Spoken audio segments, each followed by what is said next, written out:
I recognize that Spirit, the presence and the power is right here in this very room. It's God. God is all there is. God is everywhere present. God is our guiding light. We are one with God, and in this unity, I know and trust that Spirit's presence fills this room with the love, the joy, the wisdom, the peace and the harmony, and the grace. I bless the congregation in person and on Zoom who share their energy and consciousness with us. I bless our media tech as the service unfolds with ease and grace. For the musicians, that voice and words help to enhance our service. And I bless Reverend Carole as she is our vessel through which Spirit sends the message, knowing that the theme today is just what we need to hear, right here and right now, and for the rest of our lives. As we listen to the lesson and hear the message, we know that Spirit is speaking to us. We know what is ours to do, and so it is.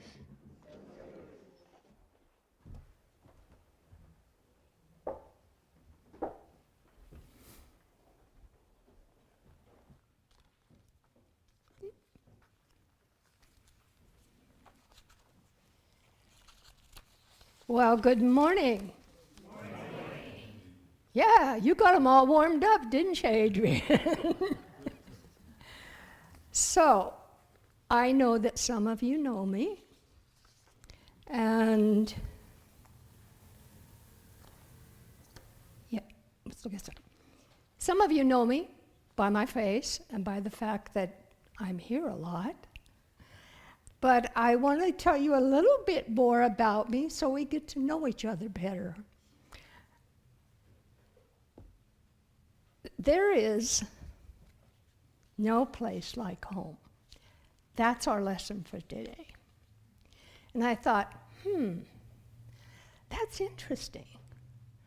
Because where is home? Is it here? In a church? What kind of?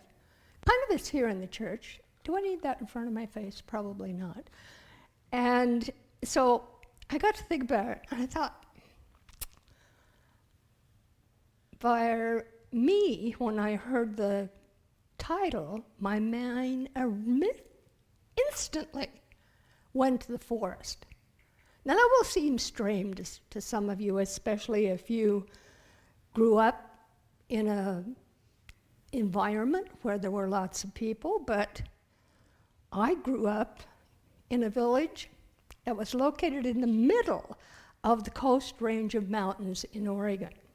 It was a small village, and we were surrounded by rainforest. So when somebody uses the name rainforest, that means a lot to me. My favorite thing to do as a child was go across the street, which my mother allowed, through my neighbor's backyard, which she was a little about, and never go into the forest.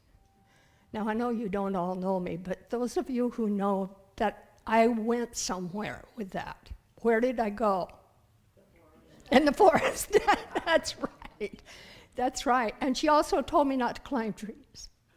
Not to climb trees.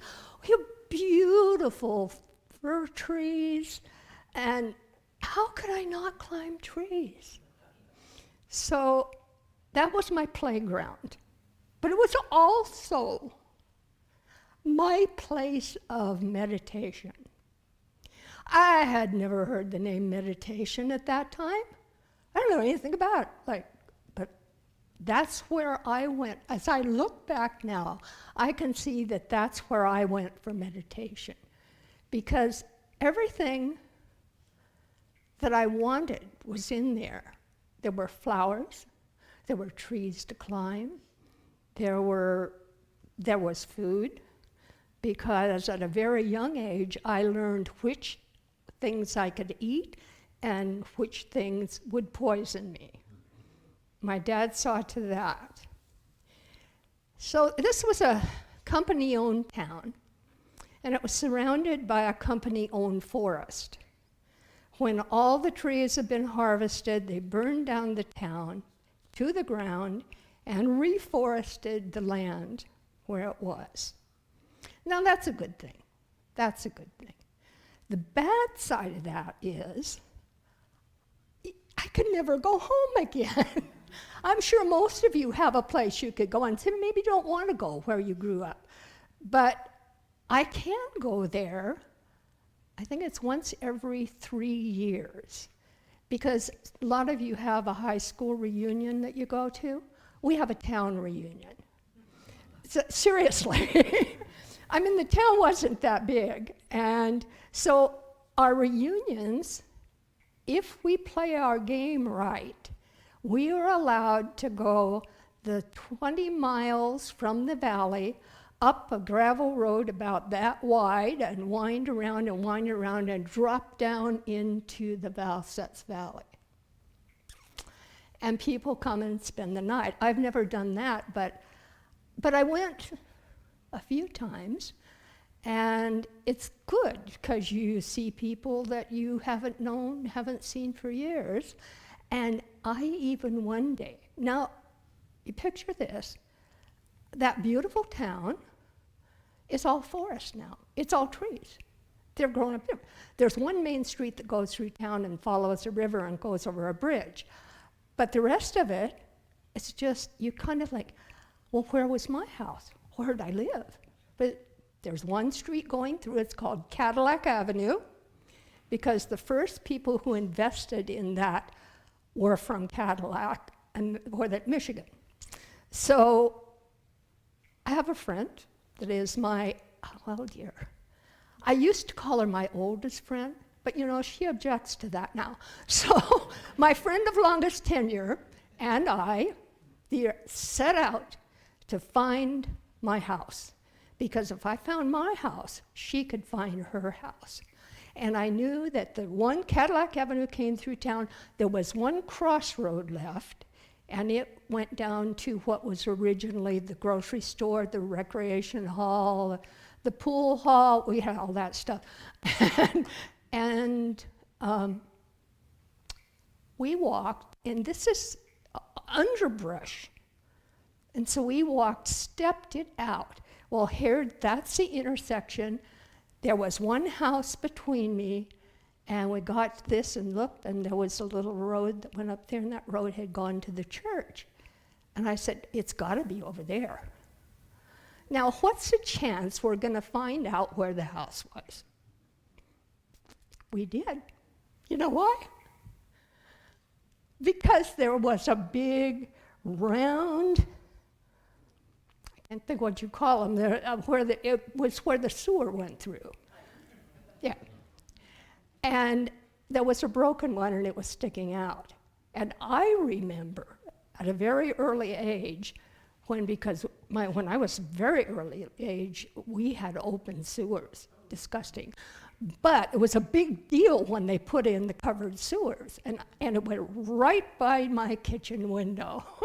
So I got to find that out.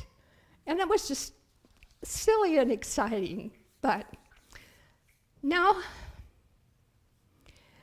occasionally, or just, I just need to get away from my city life. I mean, I like where I live, and I've got good neighbors, and I've got all that, but my soul needs to go to the forest. So I drive up to Mountain Center. You guys know where Mountain Center is?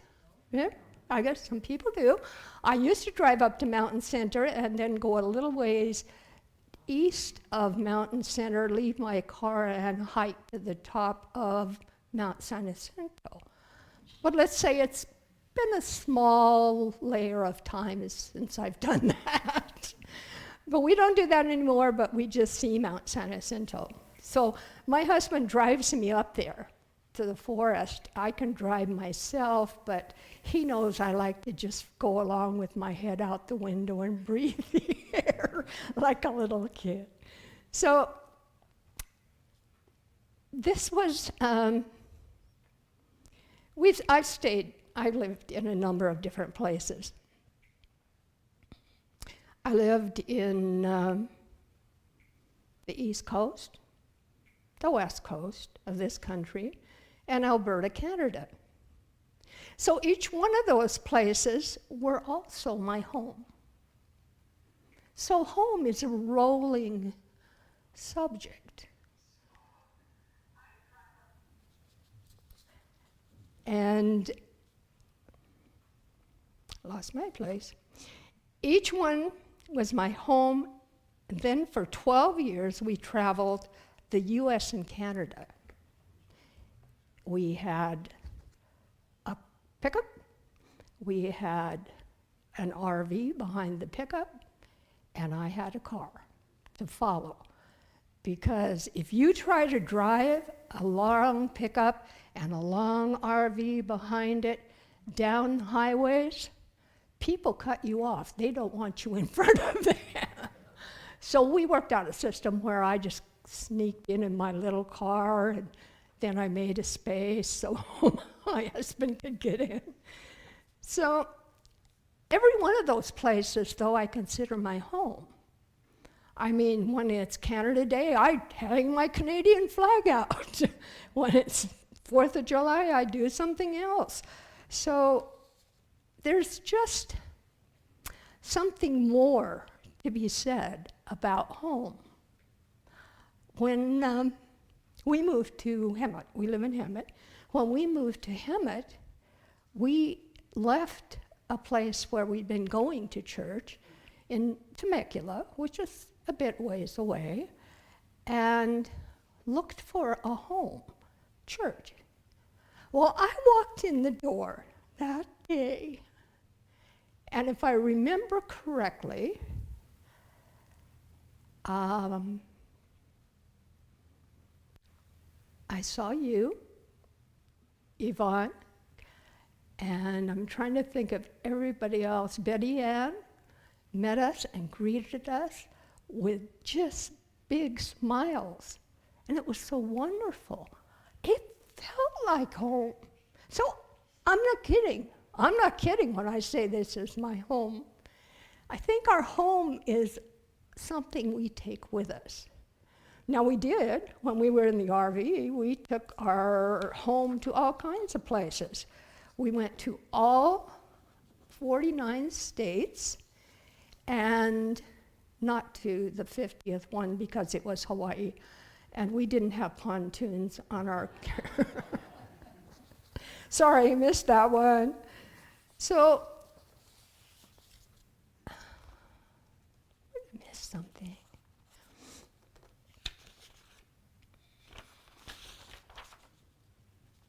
There is no place like home. So,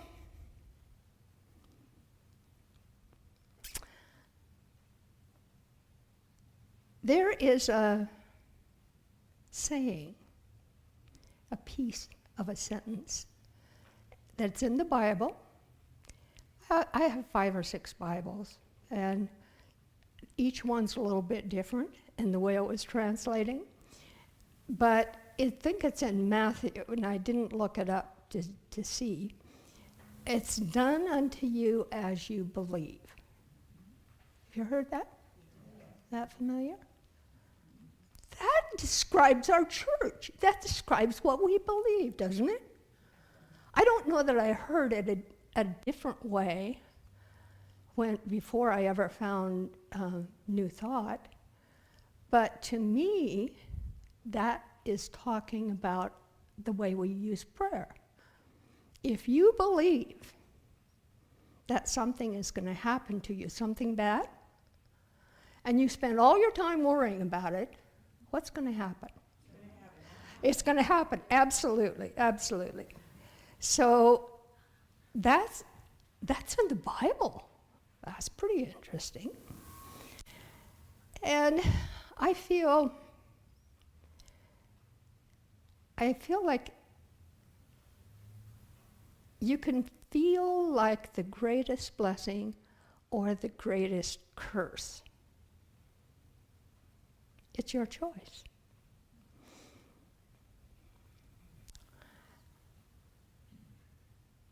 The same law works either way. Are you welcoming a blessing? Or are you welcoming something you don't want, that you think you don't want? Just think about that. So, one of the things I thought about is, and I use things from my life a lot, just because I think I'm an average person, and I might be reaching other people that had the same kind of categories. So, from birth, I was the smartest child. My mother had 5 children until she had me, and then she decided to quit.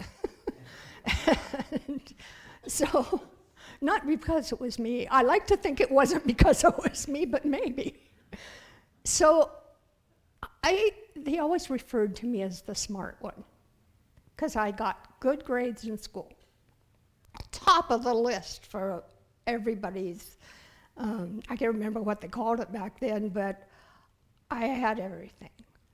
I have a niece 3 years older than I am, because my other 5 siblings were all adults when I was born. And oops, but you never would have said that to my mother. She'd whack you up the side of the head. But, so I had this niece, I still have this niece who's 3 years older than I am.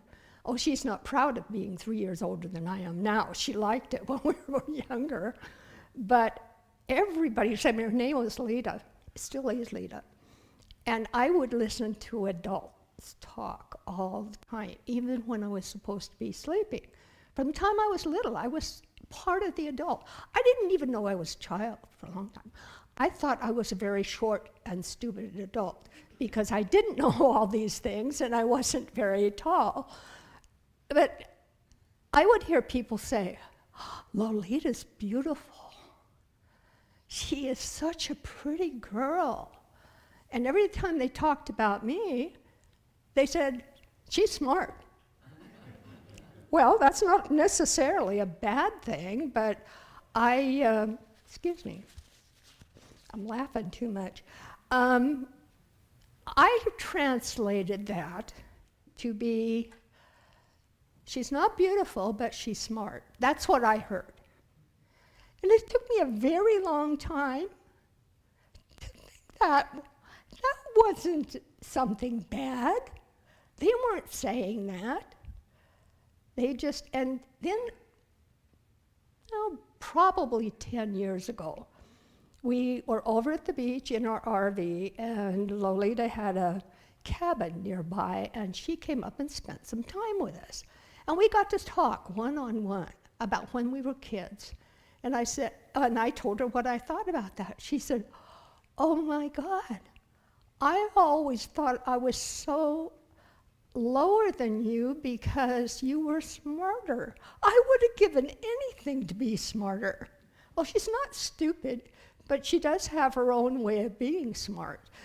And I thought, we often look over there to find what we want for us. Or we say, oh, it's there.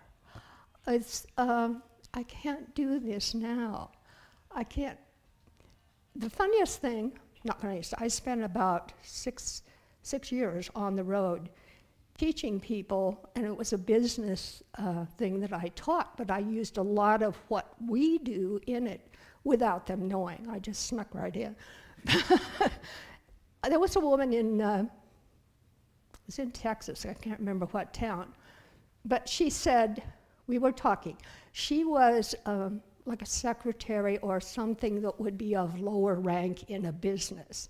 And she wanted to climb up that business. And she said, it would be so wonderful. I think that, that I have the ability to do that, to go a step up. But you know what? I'm too old for that. Well, I'd been listening to people in 10 different states telling me they were too old to do something. And I just looked at her. How old are you? 35.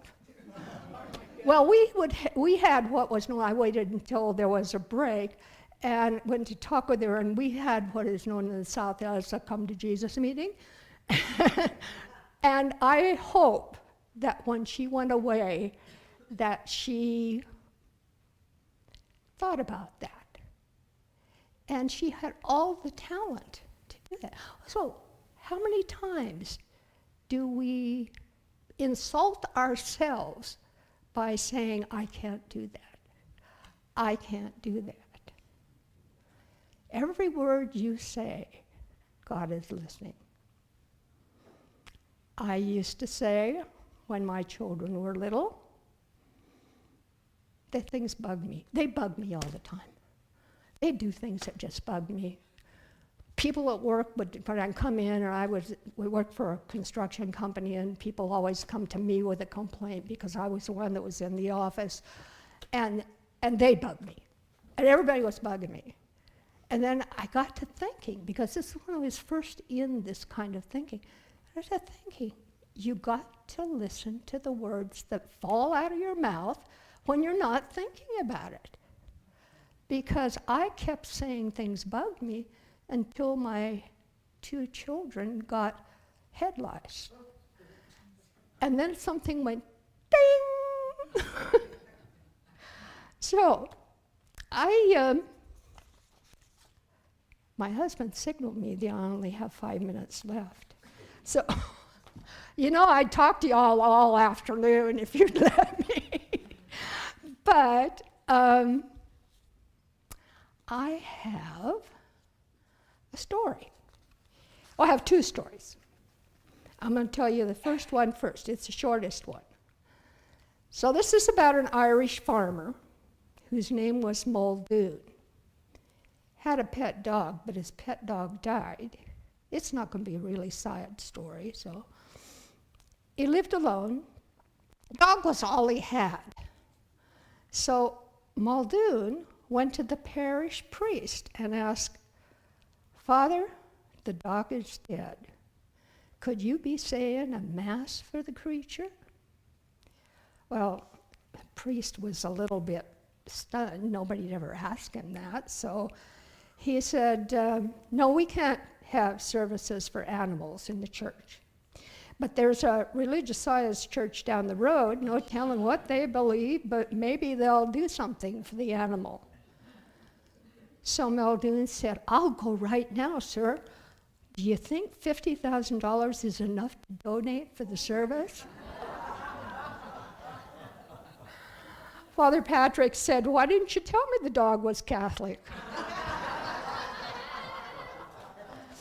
Well, if I hadn't talked so much in the front, I'd have more time to tell you the fun stuff.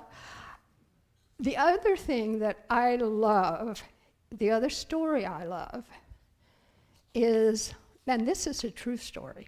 I'm not sure about Catholic story, but this one's the truth. And it's about the U.S. standard railroad gauge. A distance between the rails is exactly 4 feet, 8.5 inches. Now, there is a lesson out of this story. They're just pretty funny, but there's a lesson out of this story when you think about it. So, why was the gauge, that gauge used? Well, because that's the way they built them in England. And the U.S. railroads were built by English expats, expatriates. Why did English build them like that? Because the first rail lines were built by the same people who built the pre-railroad tramways. That's the gauge they used. Okay. Why did they use that gauge then? Because, I read that one. People, the Germans. Tramways, built the tramways, used the same jigs and tools that they used for building wagons. Which used that wheel spacing. So now we're going back in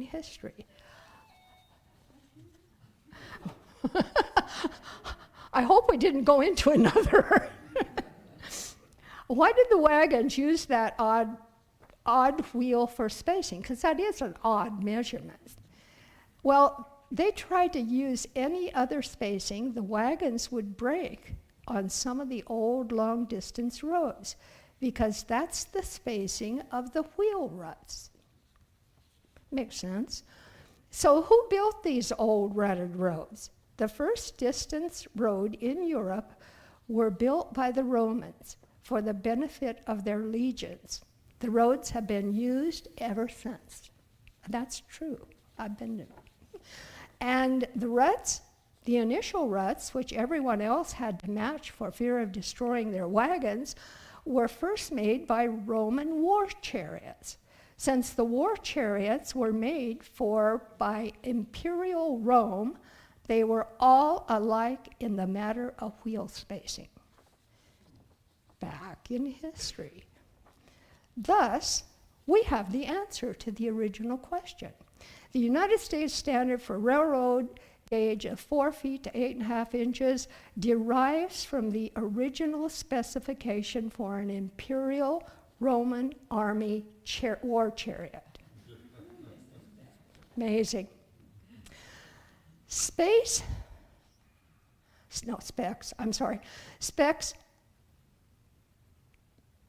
live forever.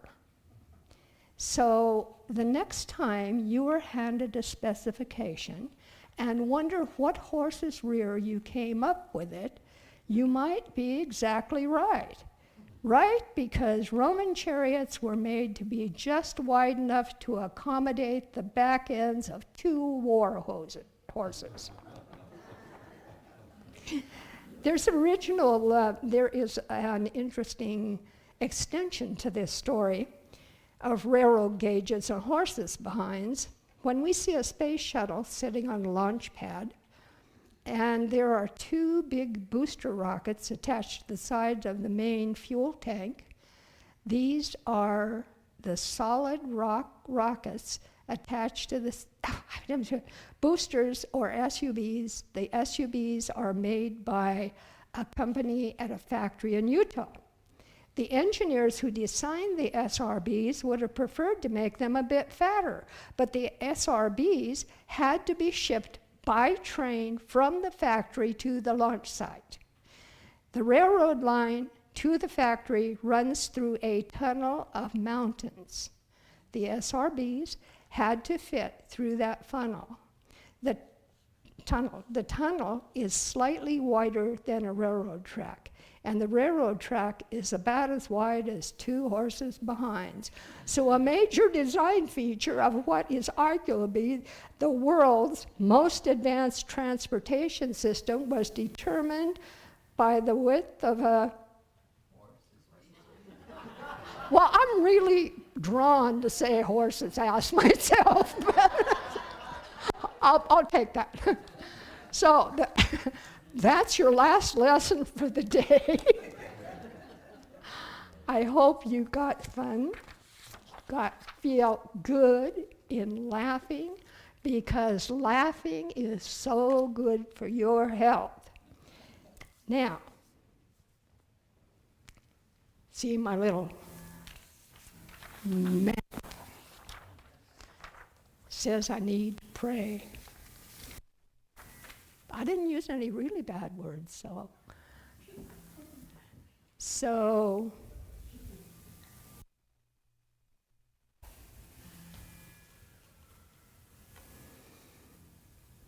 it is so good to feel the energy right here and right now, because we know that's God's energy. There's so many words for God. One of them I like is Lakota, and it's Wakantanka, which just leaves me thinking, walk on through the energy of God around you. In that light and in that knowing. Let's know for each one here and each one who is not here, if you are in the space out there, our shack space. We're hoping you join us. That energy rolls into us and rolls out to you. I am grateful for every person here, and I'm grateful for Reverend D, Reverend Divine. We all miss her today. She'll be back. And right here and right now, I'm going to know that Reverend Divine will feel so energized and so wonderful when she returns that she's going to rattle the walls. I know that I am, you are in your exact right place, and so it is.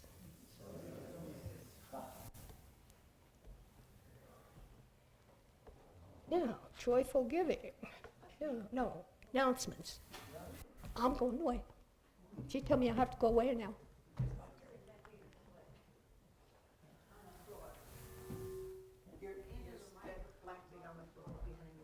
Is this what on the floor?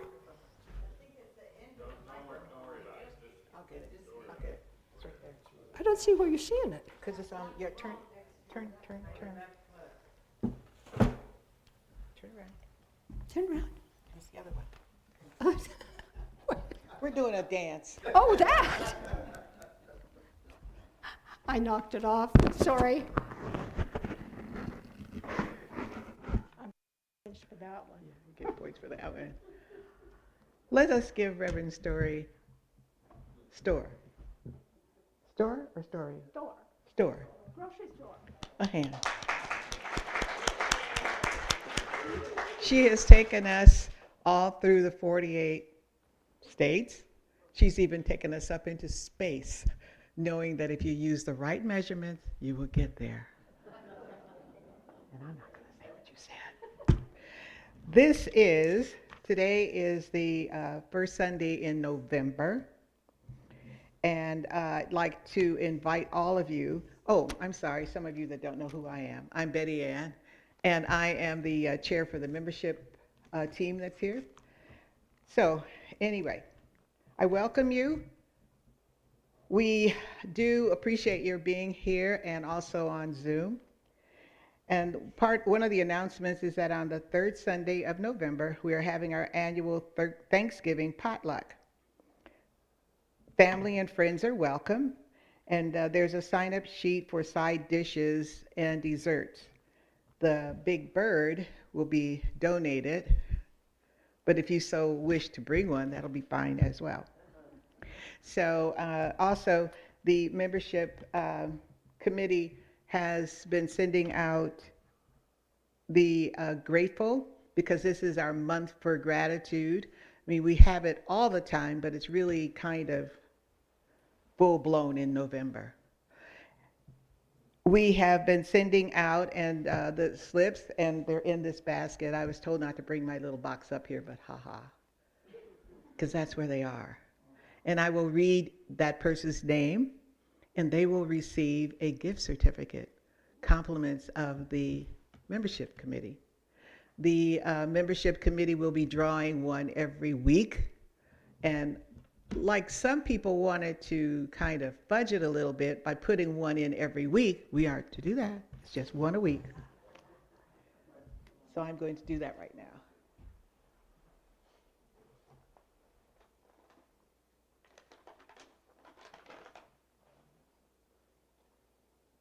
I can't believe this. This is from Corliss. I know. Corliss says her first gratitude is that she is able to be the life of herself in every day and in every way. The ability to grow and learn, and the desire to share that growth with every living thing that she can. living her life's purpose and with ease and grace here at, where are we? Our home. So I will give this to her. But as you see, I'm putting it under my arm. I will not put it back in the basket. We are also actively engaging in our pledge campaign.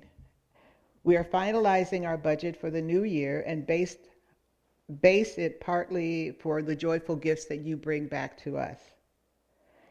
As you can see from the pledge graph, we're well on our way to our goal. This is the last week of our pledge campaign. However, in front of your pews or in front of your seats, you have the blue sheet, and we're going to affirm that affirmation to increase our income. You can either read your name in that spot or put CSL Beaumont in that spot. Are we ready? We know that God is the source of all our supply and that money is God in action. I know that my good is here now. I am so rich and so full that I have the abundance of money to share and to be today and always. Includes perfect health, perfect wealth, and perfect happiness. This word which I speak in faith, knowing now, activates universal law, and I accept the results. I bless all that I have now, and I bless the increase. And I know that I am prosperous in every way. I give thanks for this good, and so it is. One other announcement. I took that pledge home, and I've been saying it over and over, in my consciousness as well, for my health. So for everything, we are so blessed. We are very, very blessed. And we're blessed too that we have a birthday coming up, and it's Miss Kay Ross. Her 85th birthday is November the 12th, and it will be a catered 3-course dinner and entertainment in the North Clubhouse in Sun Lakes. There are some slips here on the side if you still need to register for that, and also directions to the clubhouse. And I think that's all my announcements right now. But know that we are blessed and grateful. I'm sorry? Didn't I say that? Well, this Saturday is the next Saturday. All right, so it's just not the changing of the time, it's the changing of the day. So her birthday is November 12th, which is a Saturday at 5:30 p.m. And Okay? we just got a message from Corliss. She said, "Thank you to all. I am grateful to be here online as truly need to be in sync with feeling of home." So she's thanking you. Right. So there's that universal law. It spoke back. It's up to you now. Who's next, no? That must be me. Huh? The benediction. Is there more music? Huh? Oh. The ushers come forward. Yeah. Do we have ushers coming forward? Hopefully.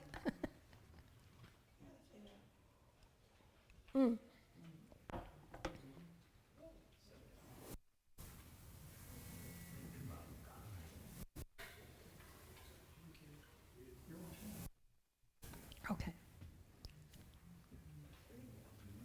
Do we do it now or when they're done? Other blessings we live. I am so blessed. I am so grateful.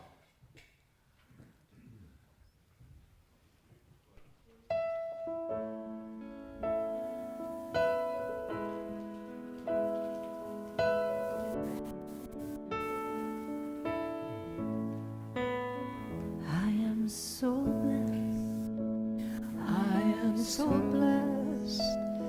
I am so grateful for all that I have. I am so blessed. I am so blessed. I am so grateful. I am so blessed. I am so blessed. I am so blessed. I am so grateful.